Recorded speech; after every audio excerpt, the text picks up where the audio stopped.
오직 하나님의 말씀만이 영적인 지도요, 우리의 삶의 모든 것이 되는 주님의 축복의 말씀인 것입니다.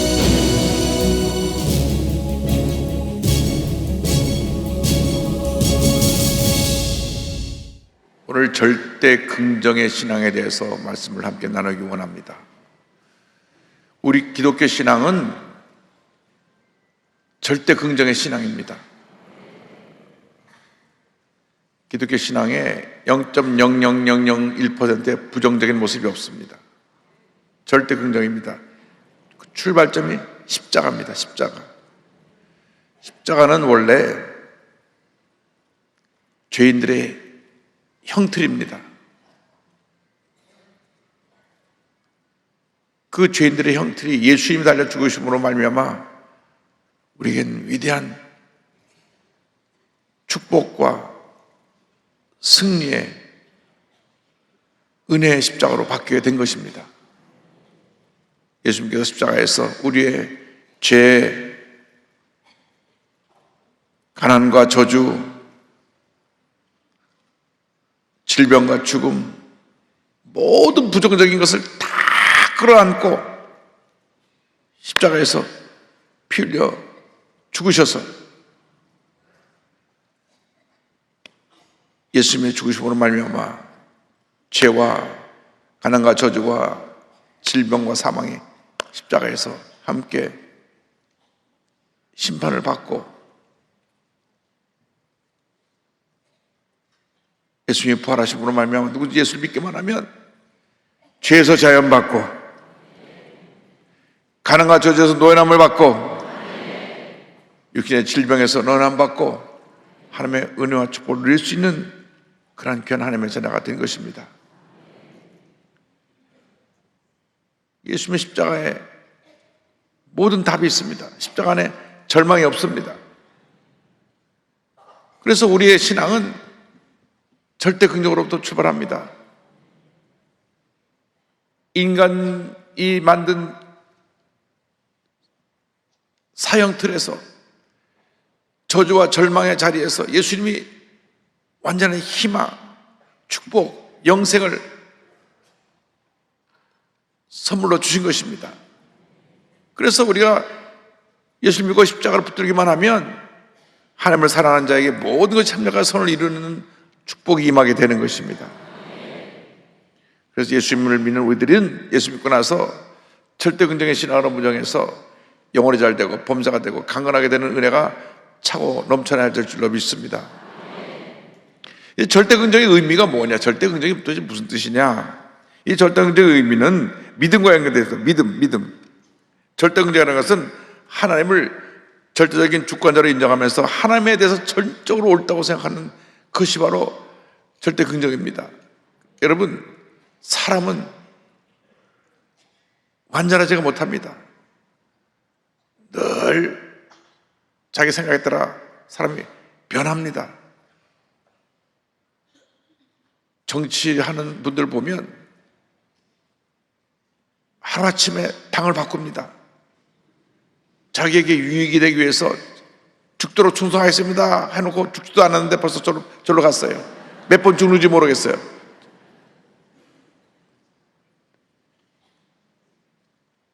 자기 유익, 권력을 따라 사람들이 바뀌는 것입니다. 바뀌지 않는 분은 하나님 한 분밖에 없습니다. 하나님은 완전하시고 절대자시고 우리가 믿고 의지해야 될 유일한 믿음의 대상인 것입니다. 사람을 믿으면 그 믿음 때문에 상처가 옵니다. 왜? 변하기 때문에, 완전하지 않기 때문에, 자기의 감정에 따라 움직이기 때문에. 그래서 잠언 3장 6절에 너는 범사의 그를 인정하라 그리하면 내 길을 지도하시리라. 이게 절대 긍정의 믿음의 출발입니다. 하나님을 전적으로 믿고 의지하는 것. 여러분, 사람은 늘 제가 말씀드리지만 우리가 사랑하고 용서하고 그들을 격려해주고 부족한 점을 우리가 보충해주면서 그렇게 서로 돕고 도우며 살아가는 것이 우리 사람입니다. 내가 당신께 모든 거 다 믿고 맡깁니다 했다가는 큰일 나는 일이 생겨나는 것입니다.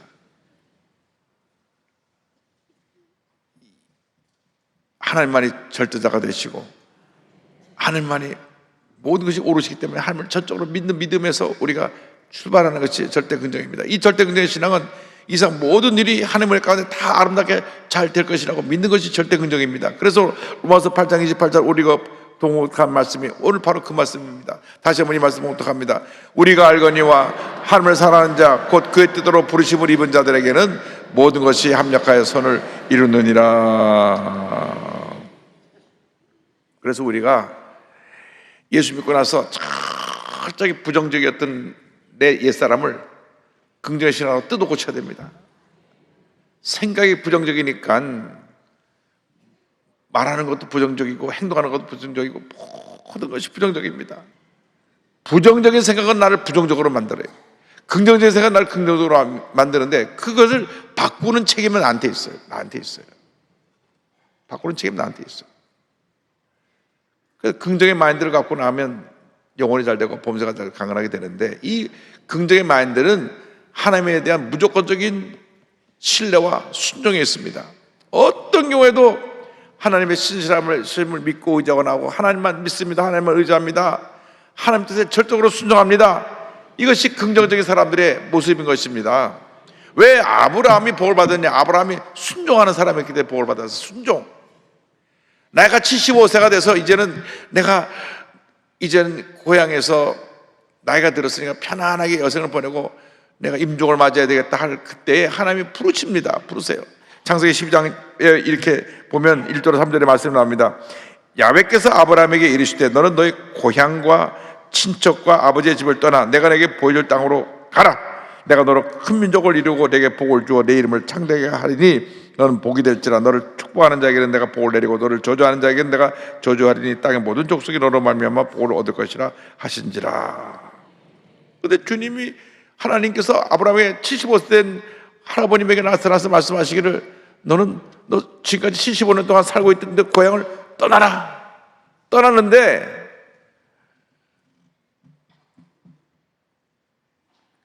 가족들을 함께 가져가고 본토 친척 아버지의 집 친지들 갖고 온 사람들 다 두고 떠나가라.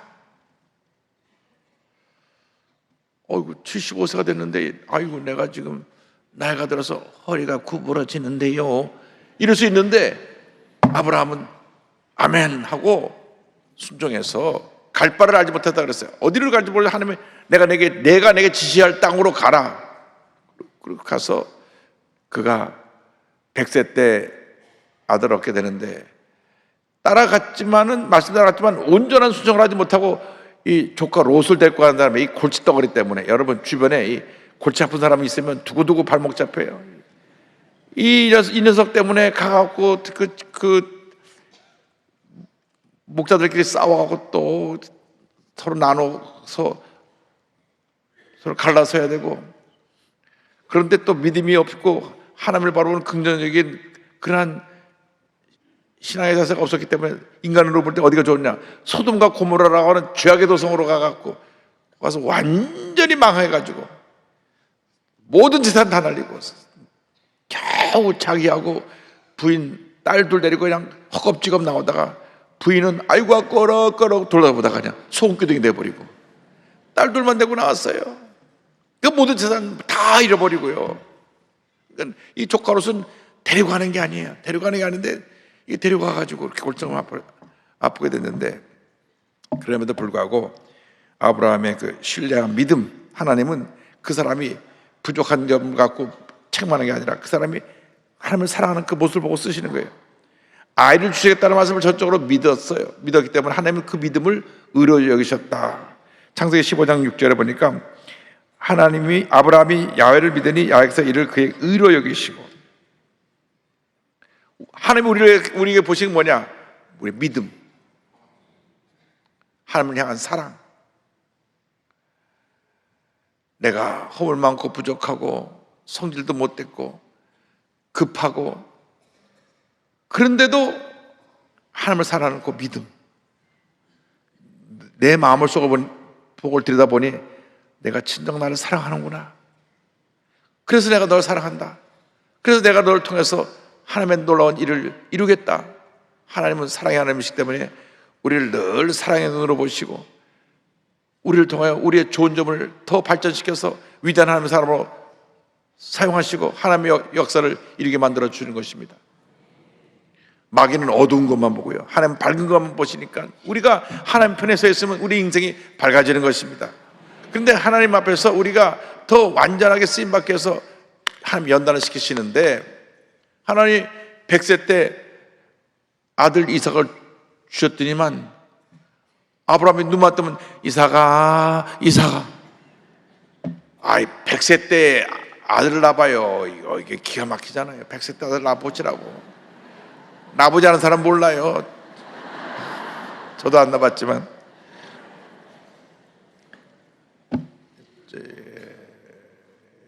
그 장시대 총장 전에 윤성빈 총장이 지난번에 얘기를 하는데, 목사님, 손자 손녀를 보기 전까지는 아이가 얼마나 귀한지, 이렇게 예쁘고 좋은지 모릅니다. 아들 낳을 때하고 또 달라요. 손녀에서 나는 걸 보니까 야, 세상이 새롭게 보인대요. 세상이 새롭게. 빨리 손자를 봐야 되겠어요.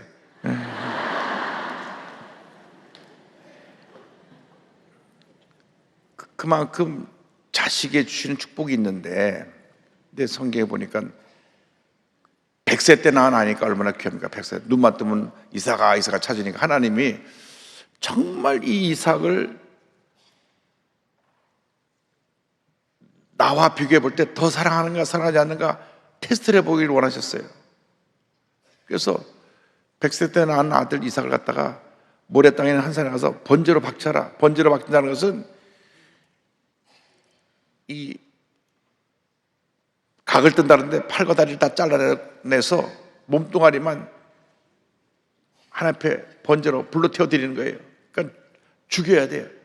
죽여야 번제로 드리는데 하나님이 아들 바치라고 그랬어요. 창세기 22장에 나왔어요. 보니까 22장에 그 일 후에 하나님이 아브라함을 시험하시려고 그를 부르시되, 아브라함 하시니 그가 이르되 내가 여기 있나이다. 야께서 이르시되 내 아들, 그것 보세요, 내 사랑하는 독자 이삭을 데리고, 내가 정말 사랑하는 너의 하나밖에 없는 아들 이삭을 데리고 모리아 땅으로 가서 내가 내게 일러준 한 산 거기서 그를, 이삭을 번제로 드리라. 이건 청천벽력입니다. 눈만 뜨면 이삭을 찾았는데 이게 무슨 일입니까? 그런데요, 아브라함이 3절 보니까 아브라함이 아침에 일찍 일어나 나귀 안장을 쥐고 두 종과 그 아들 이삭을 데리고 번제 쓸 나무를 쪼개어 가지고 떠나 하나님이 자기에게 일러주신 곳으로 가더니, 아침 일찍 일어났어요. 밤잠을 한 잠도 못 잤을 거예요. 일찍 일어나서 하나님, 내가 오늘 순종합니다 하고 이삭을 데려가는데, 당장 죽이라고 했으면 그 실천하기도 그만큼, 물론 자기 아들 죽이는 게 쉽지 않지만 그래도 좀 나을 텐데 3일 길을 가요. 3일 길을 가면서 잠을 자겠습니까? 가도 눈을 떠서도 눈을 뜨고 정말 이 사랑하는 아들을 죽여서 하나님께 드려야 될 생각에 정말 마음이 얼마나 고통스럽겠습니까? 그런데요, 우린 자식 바치려 팔 사람 하나도 없을 거예요. 하나님이 노망이 되셨나 봐. 하나님을 부인하고 자식 바치지 않을 사람이 많을 겁니다. 많을 거예요.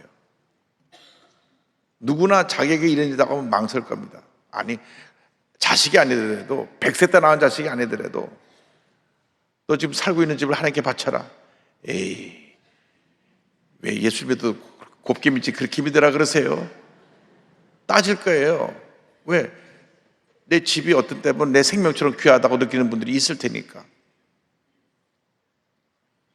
집 바치라는 얘기 나오면 한 번도 아멘 안 하고 이렇게 혹시 아멘 했다가 드려야 될지 모르니까 그렇게 입을 꼭 다물고 계신데, 제가 미국에서 교회 질 때요, 미국 성도는 와서 집 3채 바쳤고요, 한국 성도는 한 분은 자기 살고 있는 집을 바쳤는데, 그 집을 바쳤다가 딱 그 형제들 8형제 중에 한 분인데, 8형제 중에 7째가 집을 바치는데 나머지 7형제한테 욕을 바가지로 먹었어요. 그 어머님이 믿음 좋은 권사님인데 불러갖고, 얘야, 넌 예수 믿어도 왜 그렇게 믿냐? 그 어머니가 정말 기도 많이 하는 권사님인데, 야, 너 8아들 중에서 정말 네가 1등의 믿음을 가졌구나. 교회 같은데 이렇게 어려운데 너 살고 있는 집을 하나님께 바쳤어. 정말 칭찬해 줄 줄 알았더니 그 어머니가요, 집을 바치고 나니까 이상해지셨어요. 너 내가 자식을 8 낳았지만 너는 어떻게 예수 믿어 이렇게 별나게 믿냐? 그리고 그 집은 집 바치고 나서 온 가족들에게 핍박을 받고 오히려 가족들 때문에 시험에 들었어요. 그래서 그 집 가서 기도해 주느라고 내가 애 먹었어요. 정말 믿음의 사람들로 교회 가실 때 너무너무 어려우니까, 눈으로 본인들이 보니까 교회가 너무너무 어려워서, 제가 절대 자랑하려고 하는 거 아니에요. 5년 반 동안 교회 사례비를 1원도 받지 않고 다 그걸 교회에다 헌금을 하고 집을 파는 걸 보고 그분들이 교회에다 집을 갖다 바쳤는데, 하여간 온 가족이 한참 동안 그분들을 힘들게 해가지고 정말 신앙생활하기 어렵다는 얘기를 나중에 들었습니다. 왜? 온 가족들이 막, 어머니도 야단치시지, 형도 야단치지, 동생도 와서 뭐라 그러지. 형제가 많은 게 좋을 때도 있지만 이럴 때 또 안 좋더라고. 또 한 분이 좋은 일 하면 다 박수를 쳐야 되는데, 다들 본인은 못하면서 왜 하는 사람을 야단치냐고. 본인은 못하면서, 야, 정말 넌 동생이와 나보다 믿음이 훨씬 낫구나, 하나님 상급이 많을 거야. 그럼 얼마나 좋겠어요. 야, 넌 예수 믿어도 너 혼자 예수 믿냐? 너 혼자 예수 믿어? 별나게 예수 믿고 그래. 그래가지고 이 집 바치고 나서 이분이 막 힘들어가지고. 그런데 집 한 채 갖고도 그런데 100세 때 난 아들이라니까, 아들을. 네, 보니까요, 그가 9절에 하나님이 그에게 일러주신 곳에 이른지라, 이에 아브라함이 그곳에 제단을 쌓고 나무를 벌려놓고 그 아들 이삭을 결박하여 제단 나무 위에 놓고 손을 내밀어 칼을 잡고 그 아들을 잡으려 하니, 올라가가지고요 칼을 들어서 자기 아들을 죽이려고 그랬어요. 그때 하나님이 멈추게 하시고, 이제야 내가 나를 사랑한 줄 알겠다, 합격! 내 뒤를 돌아봐라. 그 뒤에 양 한 마리가 딱 뿌리 걸려서 딱 예비되어 있었어요. 그래서 여호와 이래, 야훼 이래, 하나님의 준비하셨다. 그것이 거기서 창세기 22장에서 나온 말씀입니다. 그래서 그 양을 대신해서 하나님께 바치고, 그 이삭은 죽음을 보지 아니하고 하나님의 그 축복 가운데 살게 되었는데, 아브라함은 칼을 들었을 때 하나님이 100세 때 주신 아들이니까 하나님은 기적의 하나님이니까 또 드려도 줄 줄 믿습니다. 그래서 로마서 4장 10절에 이 같은 말씀이 있습니다.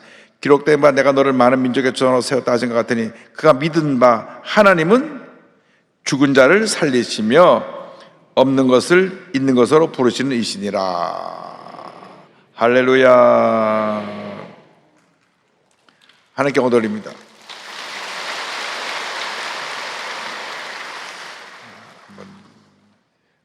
이와 같은 믿음의 사람들이 되시기를 바랍니다.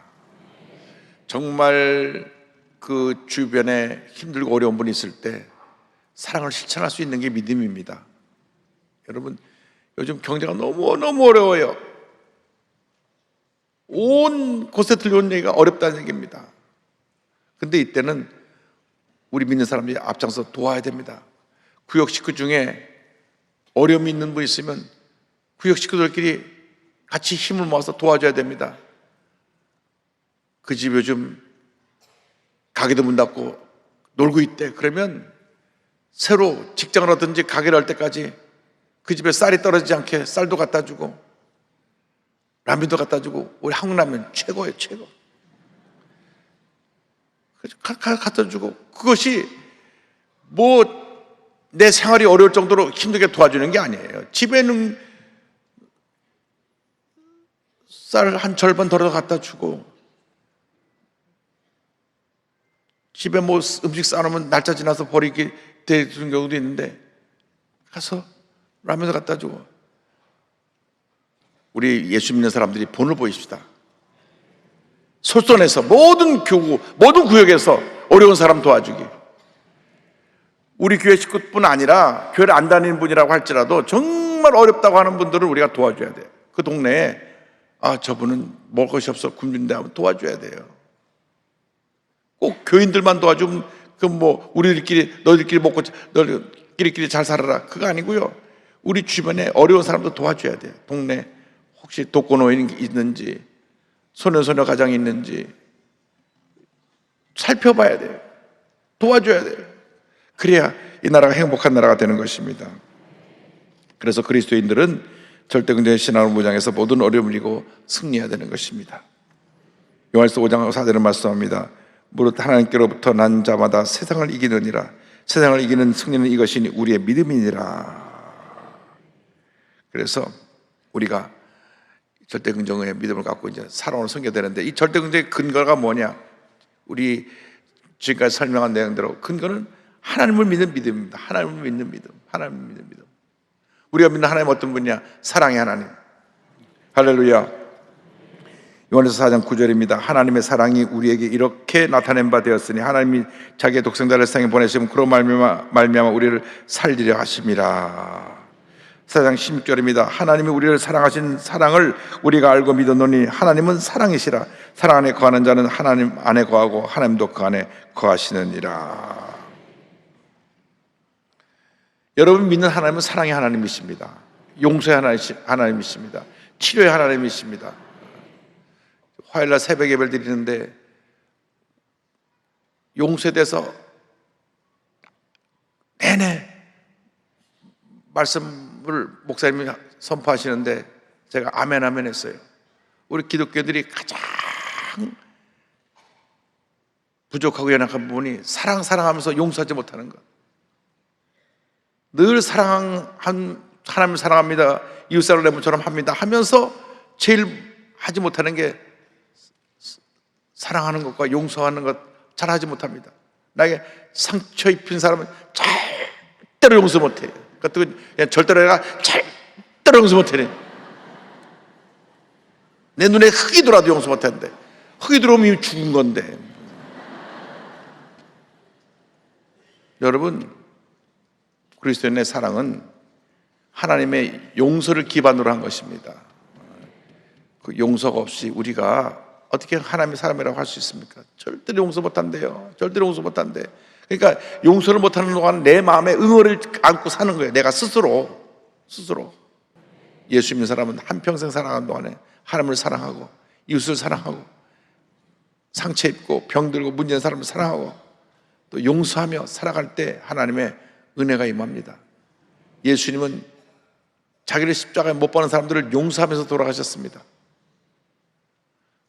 또 그래요. 그럼 예수님이니까 하셨지. 아니, 우리 예수 믿는 사람은 예수님처럼 살려고 노력을 해야 될 거 아닙니까?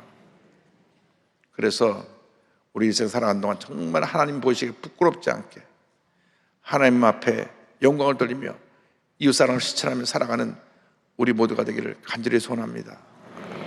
여러분 모두가 정말 주님 앞에서 나를 부르신 뜻이 무엇인가를 깨달아서 절대 긍정의 믿음으로 무장해서 사랑하고 용서하며 살아가는 위대한 하나님 사람들이 다 되시기를 주님의 이름으로 축원합니다.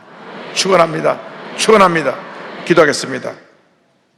사랑과 은혜와 자비가 무한하신 하나님 아버지, 우리가 사랑하지 못한 것, 용서하지 못한 것 용서하여 주시고 이제부터는 사랑하고 용서하며 살아갈 수 있도록 주님 은혜 내려 주옵소서. 예수님의 이름으로 기도 올리옵나이다. 아멘.